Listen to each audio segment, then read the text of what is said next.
Señor, buenos días. En la ciudad de Ica, a los 25 días del mes de febrero del año 2014, siendo las 8 horas con 10 minutos de la mañana, se hizo presente a la sala de audiencia número 5 del establecimiento penitenciario de Ica el señor juez supernumerario Darcy Iván Cogollón, juez del primer juzgado unipersonal de Ica, con la finalidad de continuar el juicio oral en el expediente 1489-2012, seguido contra el acusado por el delito de homicidio simple en agravio del. Se deja constancia que la presente audiencia está siendo registrada en sistema de audio, la misma que demostrará el desarrollo de la presente audiencia. A efectos de la acreditación, las partes proceden a identificarse. Señor fiscal. Por el Ministerio Público, Jorge Alberto Ríos Barriga, fiscal provincial del primer despacho de investigación de la segunda Fiscalía Provincial Penal Corporativa de Ica. Señor abogado, la parte de gravedad. La defensa técnica de la agraviado Luiseri Fernández Navarro se acredita como el abogado Willy César Delgado Quiroz con el registro del Colegio de Abogados de Ica 1062. Abogado del acusado. Señor magistrado, señor representante del Ministerio Público, doctor José Leopoldo Muñoz Fernández, con registro CAI 2499. Se da por instalada válidamente la presente audiencia y siendo su estadio, habíamos citado para efectos de realizar los alegatos finales. Alegatos finales del abogado de la defensa del acusado. Sí, señor magistrado, pido la venia de su despacho para realizarlo de pie por tener formación en juicio oral. Distinguido señor magistrado, el maestro Enrico Ferri señalaba que la peor desventura que puede tener un ser humano es quitarle la vida a un hombre. Yo, señor magistrado, luego de haber seguido este juicio oral, voy a tener la osadía de desmentir al maestro Enrico Ferri. La peor desventura, señor magistrado, que puede tener un ser humano es ser acusado, encarcelado, injustamente, señor. Reitero, repito, acusarlo de haberle quitado la vida a un ser humano. Esa es la peor desventura que puede tener un ser humano, señor magistrado. Esa es la peor desventura que puede tener un hombre. Ha quedado probado y demostrado, señor magistrado, contrario censo a lo que refiere el representante del Ministerio Público, donde aporta sus elementos de convicción a un hecho inexistente. Y nosotros, para probar y acreditar la teoría del caso, y no con meras suposiciones, con meros dichos, lo vamos a demostrar desde el punto de vista técnico, jurídico y científico. Señor magistrado, el hombre no tiene antecedentes penales por hechos similares o análogos a lo que es materia de juzgamiento. Al contrario, señor magistrado, él, y se quiso utilizar y se ha presentado como elemento o como prueba documental, una sentencia donde él es sentenciado, valga la redundancia, condenatoriamente, por el delito de homicidio culposo. Un hecho casual que le puede suceder a cualquier persona. Pero lo que no hemos visto en el fondo es que la persona tenía un impedimento legal dentro de las reglas de conducta que esa sentencia le daba, es decir, no podía estar en lugares de dudosa reputación, no podía beber alcohol y mucho menos tener un arma susceptible a cometer un delito. Esto en cuanto a la persona, señor magistrado. Hemos escuchado al representante del Ministerio Público a hablar de la prueba testimonial de la esposa, la cual señala un hecho irrelevante para lo que es materia de juzgamiento, que es quitarle la vida a una persona. Es un hecho simplemente para acreditar el lugar, distancia, forma, modo, tiempo. Lo contundente, señor magistrado, en este caso, son los testigos. Estamos hablando de una discoteca en la cual habían más de 1000 personas ese día. Señor magistrado, el hecho de que Apenes no haya tenido una defensa idónea durante la etapa de investigación preliminar, que no haya tenido una defensa diligente para presentar testigos, cuestionar probatoriamente testigos, eso no quiere decir, señor magistrado, que no se haga justicia. Y este es el momento para hacerse justicia. ¿Cuál es, señor magistrado, para que funcione de manera correcta, de manera diligente, de manera efectiva la aplicación del nuevo Código Procesal Penal? Encontrar la verdad. Eso, señor, seguirá siendo dentro de todos los sistemas jurídicos, judiciales en el mundo, la única razón de ser de todos los procesos. Y esto lo vamos a acreditar, señor. Los testigos señala que todos declaran de manera fehaciente que él se encontraba dentro de la discoteca. Señor magistrado, nosotros tenemos razones de peso, lógicas, jurídicas y científicas para demostrar que los hechos que sucedieron, porque lamentablemente hay una víctima, lamentablemente hay una familia que sufre, pero que ni los hechos sucedieron al interior de la discoteca, ni los hechos fueron cometidos por apestadores. ¿Cómo lo probamos? Señores magistrados, señor magistrado, simple y llanamente, de la mera lectura de la declaración de los testigos principales, el primo, hermano, quien, señor, declara de manera clara, coherente, fehaciente, tanto en la etapa policial, fiscal y juicio oral, que él en ningún momento vio a golpear, insultar o siquiera pelearse con la víctima. Una declaración, señor magistrado, que se debe tener en consideración y tener en cuenta. Y solamente hago un paréntesis para decir que las declaraciones de los testigos deben ser coherentes, deben cumplir con los requisitos de verosimilitud, persistencia en la incriminación, en el tiempo, señor, sin contradicciones ni ambigüedades. Un testigo de excepción para ver todas las contradicciones, ambigüedades que existen dentro de las testimoniales, es, señor magistrado, quien ha señalado el representante del Ministerio Público que es una prueba fehaciente. Yo, señor magistrado, y usted al luego recopilar el audio y verificar su declaración a nivel policial, fiscal y judicial, se va a percatar clara y diáfanamente que todas difieren una de la otra en el tiempo. ¿Qué quiere decir, señor magistrado? Ella, en la etapa preliminar, señala que vio a Pestines con una zapatera saliendo fuera de la discoteca y amenazando a todas las personas, diciendo que nadie se meta. Señor magistrado, en la audiencia de juicio oral, en un proceso de inmediación, cuando Martínez se puso de pie, señaló que él no era la persona que se encontraba el día de los hechos. Este es un testigo de excepción, porque supuestamente ella señala que se encontraba bailando con la víctima y que fue ella quien sacó a la víctima de la discoteca y fue ella quien supuestamente se percató que ella tenía una herida, que sangraba profusamente, que luego cayó al exterior de la discoteca y que luego fue ulteriormente auxiliado. Y así, señor magistrado, los testigos, no solamente como Luis, sino como primo hermano de la víctima, prima de la víctima, hermana de la víctima, hermana de la víctima, todos y cada uno de ellos, señor magistrado, ha declarado un hecho totalmente distinto e inverosímil y disímil uno al otro. Si existe una verdad, la verdad debe ser diáfana, clara, como la luz del mediodía, y no diferir una de la otra.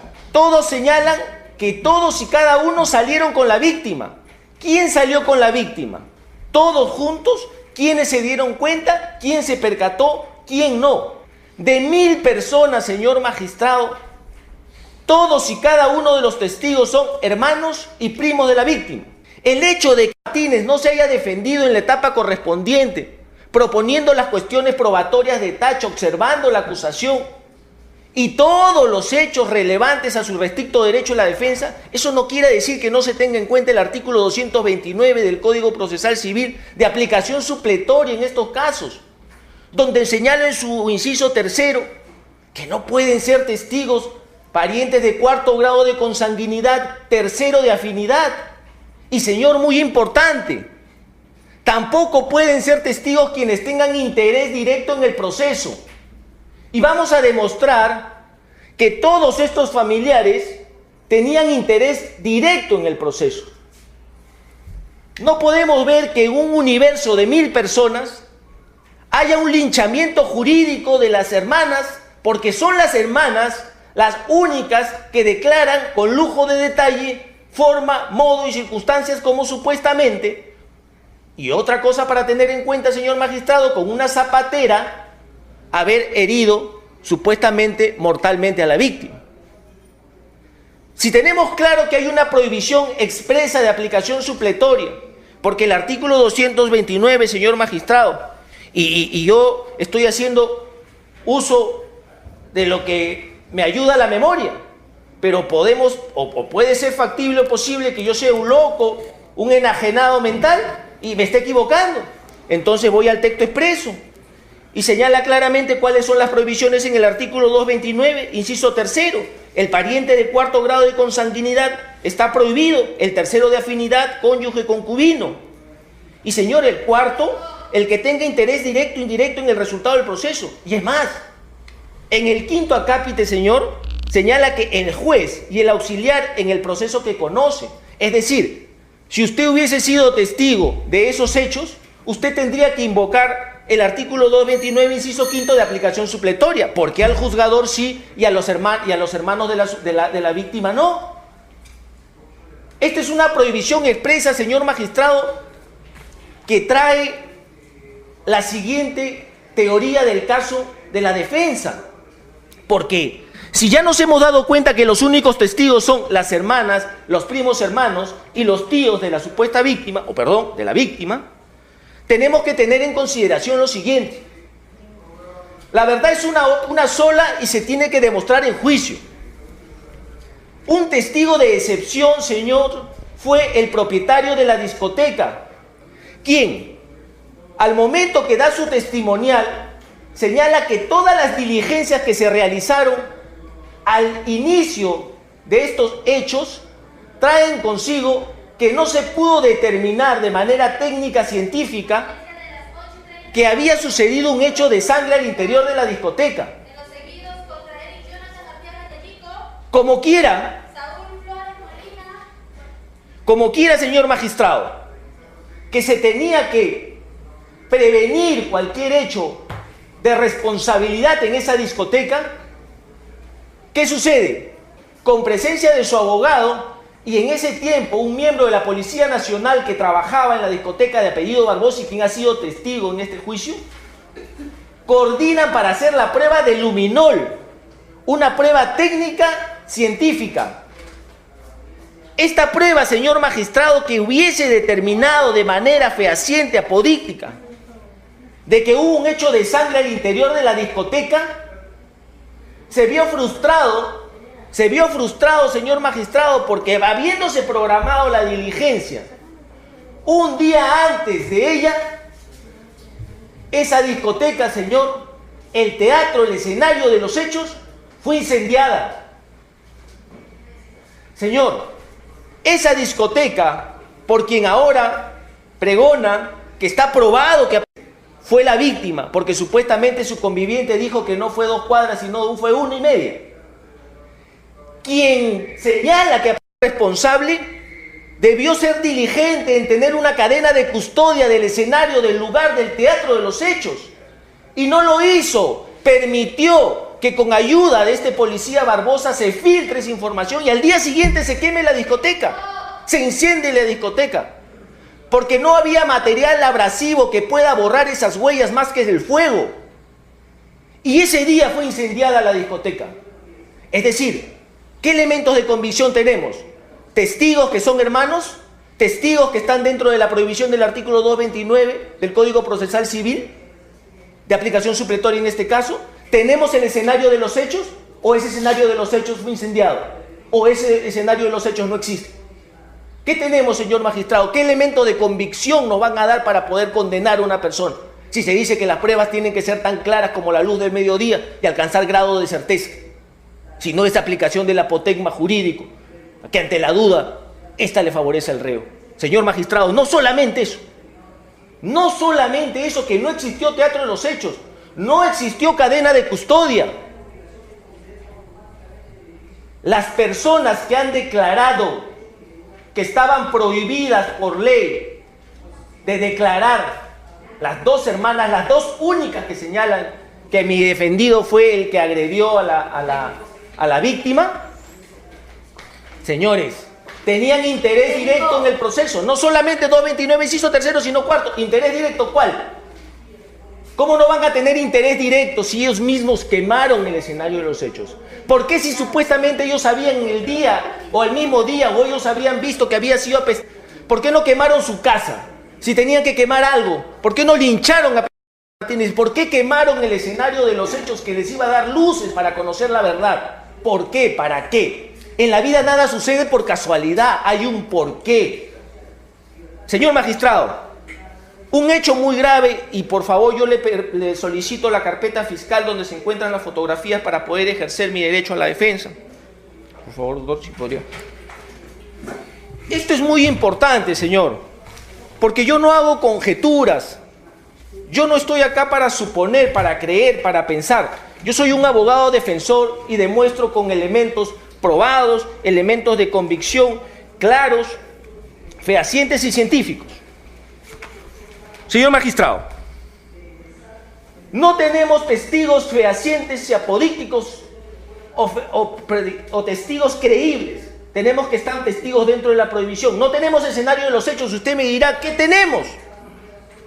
Lo único que podríamos tener es la necropsia de ley, donde el adagio jurídico y forense dice que el cuerpo habla. Pero, señor magistrado, grave, craso error que nos podría dejar en la más completa vergüenza jurídica en el Perú y en el mundo. Señor magistrado, no, esto no, fíjate dónde están las fotos de eso. Señor magistrado, está probado y acreditado que la víctima no falleció al momento de que supuestamente sucedieron los hechos. Es decir, señor magistrado, está probado y acreditado que supuestamente los hechos ocurrieron entre las 2 y 3 de la mañana.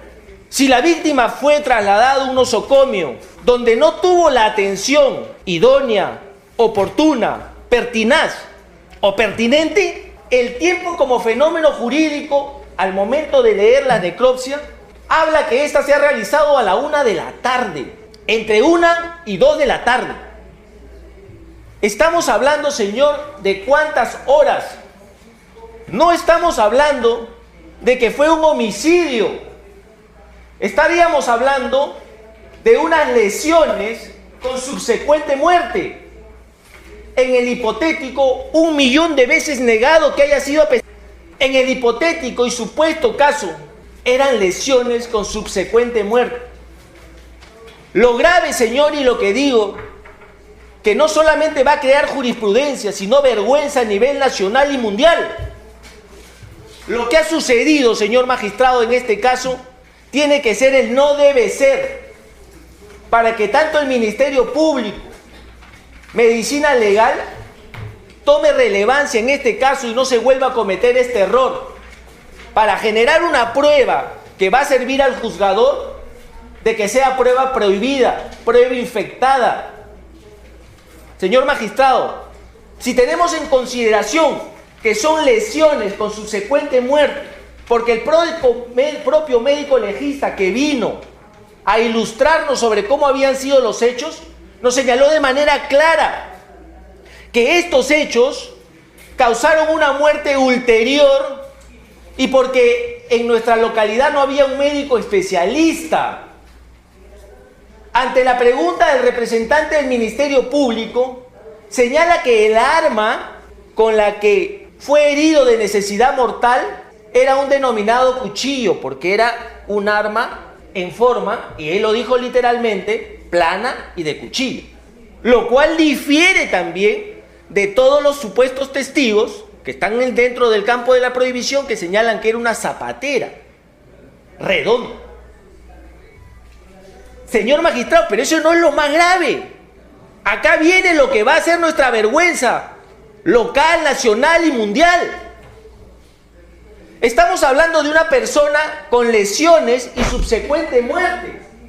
No sabemos si fue por negligencia médica, no sabemos si no fue por atención oportuna. Nunca lo sabremos. Pero lo que sí sabemos, y hasta el momento no logro, señor magistrado, por favor, si se me puede permitir las fotos, donde hay un cuchillo atravesado a un corazón.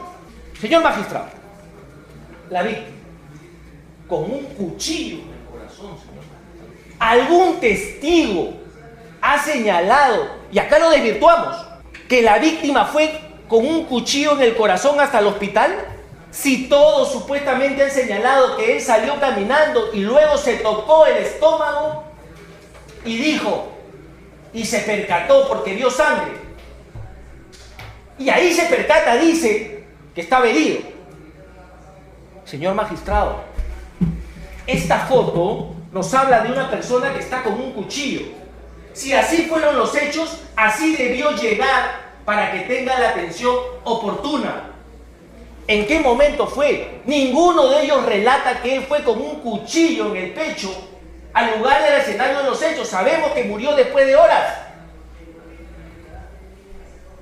El representante del Ministerio Público, claro no, el doctor Ríos, quien asume la defensa en este momento, señaló que hay una norma que le permite al médico legista realizar este legicidio, este latrocinio médico legal. Le invoqué que me diga cuál es la norma. Y yo en este acto, señor, en ese acto le dije, si usted me menciona la norma que le permite a un médico legista en un hecho de lesiones con subsecuente muerte poner un cuchillo a la víctima. No me lo dijo, señor. Y no me lo dijo no porque no lo sepa, es porque no existe. ¿Y qué dice el Ministerio Público? No puede, señor juez, es para graficar después lo que pasó. ¿Cómo le grafico? ¿Estamos hablando, señor magistrado? Yo, cuando lo escuchaba, señor magistrado, pensaba que estaba en Macondo, o pensaba, señor, que estaba siendo partícipe de un libro de Kafka. Pero no en un juicio oral, señor magistrado, donde existe un juez, un fiscal formado. ¿De qué me sirvieron todos mis años en juicio oral? Ir a prepararnos, a hacer pasantías, para que nos pongan un cuchillo en una víctima, para ilustrarnos. O yo pregunto, señor magistrado, ¿quién ilustra? ¿Para qué trajimos al médico legista? No es el médico legista que tiene que decir tantos centímetros de profundidad, tal ingreso, tal salida, tal forma, hora, forma, modo, circunstancias. Entonces, señor magistrado, ya no necesitamos médicos legistas. Ya no necesitamos médicos legistas. ¿Qué necesitamos? Poner simplemente una foto con una supuesta arma. Esto, señor magistrado, desvirtúa totalmente esta prueba de necropsia. ¿Qué puede poner en la sentencia, señor magistrado? Conforme la testimonial de las hermanas quienes quemaron el escenario de los hechos. ¿Qué puede poner, señor magistrado, conforme la necropsia de una persona que murió 6 horas después y aparece como un cuchillo, que nadie sabe de dónde salió ese cuchillo? ¿Sabremos, señor, si fue negligencia médica? ¿Sabremos, señor, si por el maltrato que dan en estos centros hospitalarios dejaron morir a la víctima? ¿Sabremos, señor magistrado, si los hechos realmente sucedieron al interior de esa discoteca? ¿Qué sabremos, señor? No sabremos nada. No tenemos nada, tenemos testigos dentro del marco de la prohibición. Tenemos el escenario de los hechos que fue incendiado por los propios testigos. Y tenemos una necropsia de ley que va a ser el hazme reír. La burla local, nacional y mundial, señor magistrado. Entonces, ¿cómo podemos condenar a una persona? Si yo repito, reitero, para sentenciar condenatoriamente a una persona, las pruebas tienen que ser tan claras y diáfanas como la luz del mediodía. ¿Qué pruebas claras y diáfanas? Un cuchillo que ha sido puesto de manera ulterior, un escenario que ha sido quemado, dentro de 1000 testigos solamente las 2 hermanas. Señor magistrado, yo solamente le pido, ya para culminar mi alegato de defensa, es que concatene ciencia y experiencia como la suprema unidad preconizadora del criterio de certeza. Tengo que tener certeza absoluta. Y estos 3 puntos técnicos científicos que yo le he dado no le dan certeza absoluta a nadie. Entonces, yo solamente y solamente con esto culmino, señor magistrado, lo que hace cientos de años fue materia de una confusión, materia de un no saber qué hacer del príncipe Tao Xi.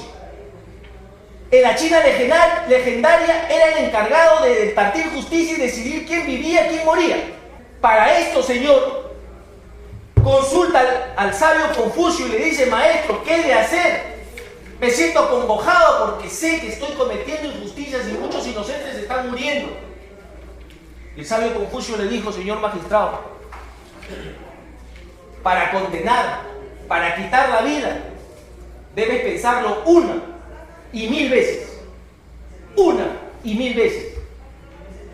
Para absolverlo, para dejarlo con vida. Una sola vez. Es por eso, señor magistrado, que yo le pido, le reitero cuál es mi obligación como abogado defensor, que se absuelva de todos los cargos que esgrime la acusación fiscal, señor magistrado, por haberse demostrado clara y diáfanamente que todas las pruebas aportadas en este proceso están contaminadas. Y si generan alguna duda, si generan un ápice de duda, señor magistrado, esta debe resolverse a favor del rey. Muchas gracias. Siendo a las 9 horas, se da por concluida la